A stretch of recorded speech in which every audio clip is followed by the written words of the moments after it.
If Gmail is showing error 421, don't worry. In this video, I'll walk you through the most effective fixes step by step so you can get your email sending working again as quickly as possible.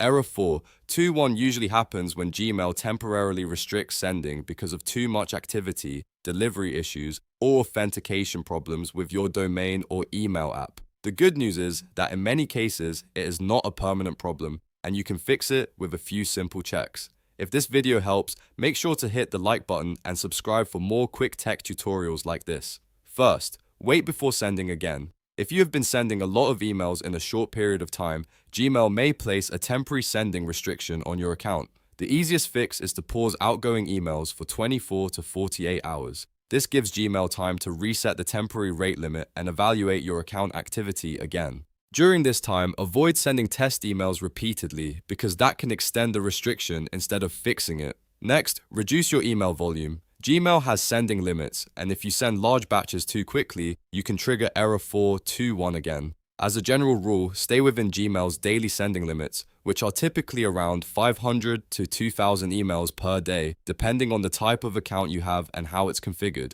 If you are using Gmail for a business workflow, slow down your sending, space out your messages, and avoid automation that looks like bulk spam behavior.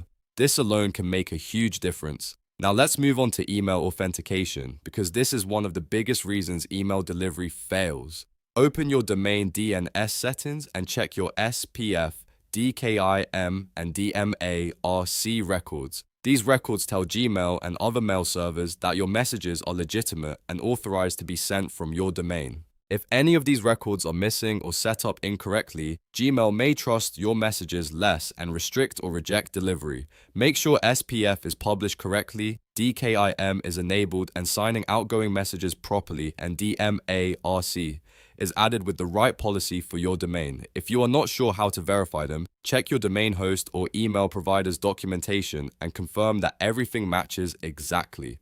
Even one small mistake in DNS can cause sending problems, so take your time here. If you are using Gmail inside another email app such as Outlook or Office 365, there is one more fix you should try. Use a Gmail app password instead of your normal Gmail password. To do this, open your browser and go to myaccount.google.com/app-passwords. Sign in to your Google account if needed, then generate a 16-character app password. Once you have it, use that password in your email app instead of your regular Gmail password.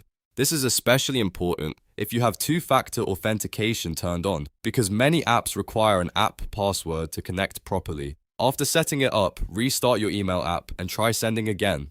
In many cases, that resolves authentication-related Gmail error 421 issues right away. If the problem still continues, go back through each step carefully. First, wait for the temporary restriction to clear. Second, lower your sending volume. Third, confirm SPF, DKIM, and DMARC are configured correctly. And fourth, make sure your app is using the correct app password if you are connecting Gmail to another mail client. These 4 steps solve most Gmail 421 errors without needing any advanced troubleshooting. I hope this video helped you fix Gmail error 421 quickly and safely. If it did, please like the video, subscribe to the channel, and leave a comment if you want help with another Gmail or email issue. Thanks for watching, and I'll see you in the next one.